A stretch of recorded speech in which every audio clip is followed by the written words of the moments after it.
नमस्कार, संतोष की रिपोर्ट में आप सबों का स्वागत है। और आज हम संतोष की रिपोर्ट में जिस खबर पर चर्चा करने जा रहे हैं उससे पहले हम आपको लगभग 1 मिनट का एक वीडियो दिखाते हैं।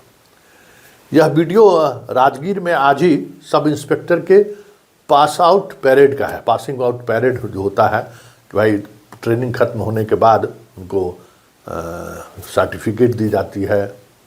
बेस्ट जो ट्रेनिंग में सबसे बेहतर प्रदर्शन करने वाले सब इंस्पेक्टर को सम्मान दिया जाता है। और पासिंग पैरेड के बाद आज के बाद अब इन लोगों को फील्ड में ड्यूटी मतलब जिला अलॉट होगा और जिला में जाकर ये लोग काम सीखेंगे। तो वो पैरेड का आयोजन था। उस मौके पर जो कुछ भी हुआ, पहले ज़रा इस वीडियो को देखिए कि किस तरीके से बातचीत हो रही है, मुख्यमंत्री क्या क्या कर रहे हैं। एक एक बात को ज़रा गौर से देखिएगा, फिर हम इस पर चर्चा करेंगे।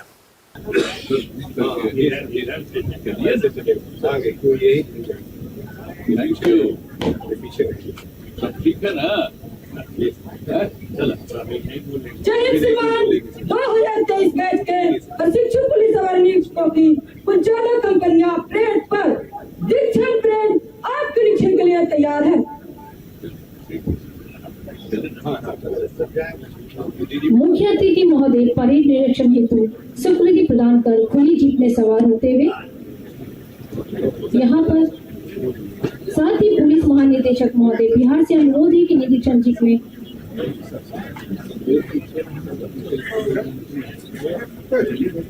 अरे आइए, क्या बात है? आइए, अरे आप भी आइए, हम लोग हो जाएगा। अरे आप आइए, अरे आइए ना,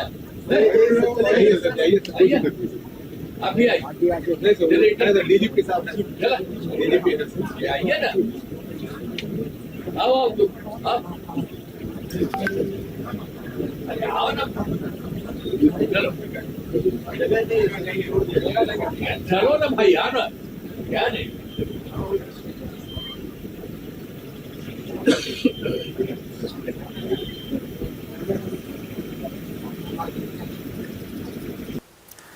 तो आपने देखा, क्या आपने देखा, गौर किया आपने कि देखिए जो प्रोटोकॉल होता है इस पासिंग आउट पैरेड का, उसमें मुख्यमंत्री, डीजीपी और एडीजी प्रशिक्षण ये साथ चलती हैं और वो पैरेड का सलामी लेते हैं मुख्यमंत्री। ठीक प्रोटोकॉल के अनुसार वो सारी चीज़ें हुई हैं। लेकिन जैसे ही मुख्यमंत्री गाड़ी पर पहुँचे हैं और गाड़ी अब आगे बढ़ने को हुआ कि विजय चौधरी कहते हैं सम्राट चौधरी से कि आप भी जाइए ना, आप भी जाइए ना। और उसके बाद सम्राट चौधरी 1 सेकंड की देरी नहीं करते हैं और सीधे नीतीश कुमार के पीछे जाके खड़े हो जाते हैं। इनका मतलब इसको कह सकते हैं कि बचपना कह सकते हैं या नासमझी भी कह सकते हैं कि मुख्यमंत्री अगर के कहने से जाना चाहिए, अगर मुख्यमंत्री उनको बुलाते तो जाना चाहिए। लेकिन अमूमन इसमें सिर्फ हेड ऑफ स्टेट होते हैं, लेकिन ये गृह मंत्री हैं तो समझते हैं कि भाई ये पुलिस डिपार्टमेंट का काम है। पुलिस डिपार्टमेंट का काम थोड़ी है ये। इसके पीछे का इनसाइड स्टोरी भी हम बताएंगे। तो विजय चौधरी के कहने पर फुदुक से आके गाड़ी पर बैठ गए और जब वो गाड़ी पर बैठ गए तो नीतीश बाबू जो है सो विजय चौधरी को भी बुला लिए, श्रवण कुमारों को बुला लिए, रवि को भी बुला लिए, सारे लोगों को गाड़ी पर बिठा लिए। यही है ना, यही चीज़ आप गौर किए होंगे। एक बार फिर से आप जरा इसको देख लीजिए, क्योंकि हम एक्सप्लेन किए हैं तो हो सकता है कि उस वीडियो में आप उन चीज़ों को उस तरीके से नहीं देखे होंगे। एक बार फिर से आप उस वीडियो को जो हम जिस तरीके से एक्सप्लेन किए हैं, जरा गौर से उस वीडियो को फिर से देखिए।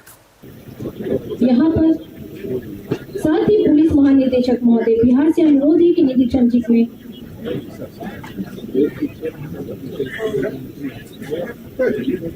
अरे आइए, क्या बात है? आइए, अरे आप भी आइए, हम लोग हो जाएगा। अरे आप आइए, अरे आइए ना,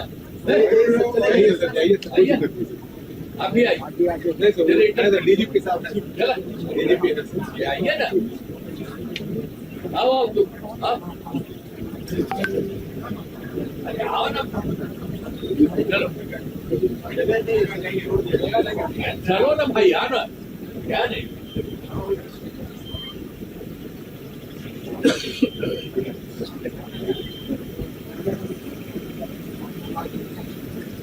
देख लिए, विजय चौधरी जिस भी परिस्थिति में हो, सम्राट चौधरी को पीछे भेज दिए।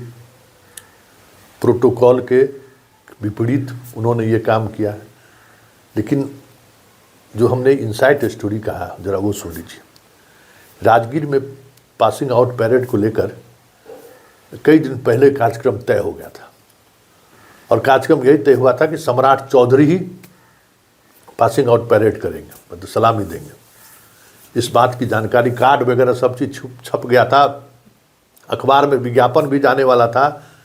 जानकारी मुख्यमंत्री सचिवालय को हुआ तो हुआ कि ये कैसे हो सकता है भाई, आप मंत्री हैं ना जी, हेड ऑफ स्टेट नहीं है ना, मुख्यमंत्री आप नहीं है ना, ये कैसे होगा। मुख्यमंत्री जाएंगे, आनंद फानंद में कार्ड सबको हटाया गया, फिर मुख्यमंत्री का नाम दिया गया, फिर पेपर में जो विज्ञापन आया, देखिए ना, उस विज्ञापन में उप मुख्यमंत्री के रूप में विशिष्ट स्थिति है, गृह मंत्री के रूप में नहीं।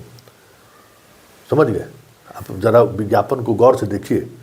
इस विज्ञापन में कहीं से भी सम्राट चौधरी को गृह मंत्री के रूप में नामित नहीं किया गया है, नीचे सिर्फ उप मुख्यमंत्री है। समझ गए, उप मुख्यमंत्री की हैसियत से आपको विशिष्ट अतिथि के रूप में बुलाया गया, गृह मंत्री के रूप में नहीं। तो ये ऐसा हो क्यों रहा है, क्यों ऐसा हुआ।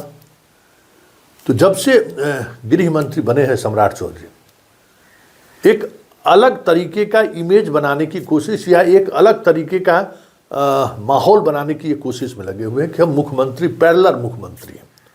उसी तरीके से हूटर बजाना, उसी तरीके से 20 गाड़ी के काफिला में चलना कि हम मुख्यमंत्री ही हैं। तो ये प्रवृत्ति हम शुरुआती दिनों से ही लग रहा था कि सम्राट चौधरी की ये प्रवृत्ति उनको नुकसान पहुंचा सकता है। इस प्रवृत्ति से उनको बचना चाहिए। नीतीश के पैरेलल खड़े होने के बजाय नीतीश के सामने झुक के सीखने की ज़रूरत थी, उन्हें उनसे सीख लेनी चाहिए। और बिहार के लोग उन्हीं को स्वीकार करेगा जो विनम्र दिखेगा, हुड़दंगी को कभी पसंद नहीं करेगा। पसंद करना रहता था लालू यादव का बेटा, और लालू यादव को लोग दोबारा नहीं बना देता। सम्राट को ये चीज़ें समझनी चाहिए। लेकिन क्या कहिएगा, जो आदेश है तो उसके अनुसार इन्होंने एक्ट करना शुरू कर दिया। तो ये आज जो कुछ भी हुआ है वह संकेत है कि सम्राट चौधरी जी, आप लिमिट में रहिए, आप लिमिट क्रॉस मत करिए। और ये पहली घटना नहीं है। इसी तरीके से उन्होंने आईपीएस अधिकारी को कॉन्फ्रेंस पूर्णिया में बुला लिया था 14-15 तारीख को, वो भी उनको रद्द करना पड़ा। एक और कार्यक्रम होने जा रहा है, उस कार्यक्रम में भी मुख्यमंत्री को उन्होंने नज़रअंदाज करने की कोशिश की है। वो कार्यक्रम भी अलग तरीके से होने जा रहा है। मतलब जैसे जहाँ जो भाई गृह विभाग, यहाँ कोई ऐसा इंडिपेंडेंट विभाग थोड़ी है। अरे मंत्री परिषद है ना, उस मंत्री परिषद का हेड मुख्यमंत्री है। और आप कोई भी ऐसा निर्णय नहीं ले सकते हैं जिस निर्णय से राज्य का जो हेड ऑफ इंस्टीट्यूशन है, मतलब मुख्यमंत्री है, वो लगे जैसे कि उन्हें अलग थलग किया जा रहा है। पासिंग पैरेड गृह विभाग का नहीं है, पासिंग पैरेड में सरकार का है। ठीक है, वो उसकी नियुक्ति होगी तो जाएगा वो पुलिस डिपार्टमेंट में, लेकिन पूरा प्रोसेस जो है ट्रेनिंग से, परीक्षा से लेकर सब कुछ वो सरकार का है। और पिछले 1.5-2 साल से ट्रेनिंग में है ये लोग, और आप उस ट्रेनिंग को इस तरीके से मुख्यमंत्री को खारिज करिएगा, ये कैसे संभव है। मतलब टाइगर अभी भी जिंदा है, और टाइगर ने एक बार फिर से दिखा दिया कि तुम्हारी हैसियत क्या है। अगर इस तरीके से चीज़ें चली, एक और बात है, हालांकि आज की घटना के बाद पुलिस मुख्यालय और इस तरीके की लॉबिंग करने वाले नेताओं को बड़ा झटका लगा होगा। और वो लोग अब हमें लगता है कि सतर्क होंगे कि इससे बेवजह कन्फ्यूजन क्रिएट होगा। और अगर ये कन्फ्यूजन बढ़ा तो ये तय मानिए कि कई अधिकारियों और कई नेताओं की छुट्टी हो जाए तो कोई बड़ी बात नहीं होगी, क्योंकि अब उसी तरफ बिहार बढ़ रहा है। भले नीतीश कुमार उस मानसिक स्थिति में नहीं है, ये तो साफ आज दिख गया संवाद से, जो 1.5 मिनट की वीडियो है उसी से। क्योंकि हमें याद है कि नीतीश कुमार जब अपने रंग में थे तो विजय चौधरी एक्ट की बात छोड़ दीजिए, चीफ सेक्रेटरी DGP एक्ट की बात छोड़ दीजिए, बड़े बड़े नेता की हैसियत नहीं थी कि बगल में भी जो है सो खड़ा हो जाए, वो भी एक डिस्टेंस बना के खड़े होते थे। और कुछ निर्णय ले लिए तो कोई उसमें कुछ बोल दे, ये भी कभी हम लोगों ने नहीं देखा है। प्रेस कॉन्फ्रेंस में अगर सवाल जवाब हो रहा है तो किसी की हैसियत नहीं थी कि उसमें कोई बीच में कहे कि हो गया सर, हो गया, अब बहुत हुआ, किसी की हैसियत नहीं थी। लेकिन अब उस स्थिति में नीतीश नहीं है, ये तो इस 1.5 मिनट की वीडियो से साफ दिखने लगा है। लेकिन ये भी दिख गया कि बहुत कुछ अभी भी नीतीश समझ रहे हैं, और जितना समझ रहे हैं ना, उतनी समझदारी आज भी बिहार के बहुत सारे अधिकांश पॉलिटिशियन में नहीं है। और इतनी ही समझदारी में ये जो सियासत कर सकते हैं ना, वो बहुतों के बुद्धि की बाहर की बात है। ये आज के इस घटनाक्रम से साबित हो गया। तो इतना तय मानिए कि अगर ये स्थिति बनी रही तो आने वाले समय में ये कन्फ्लिक्ट और बढ़ेगा।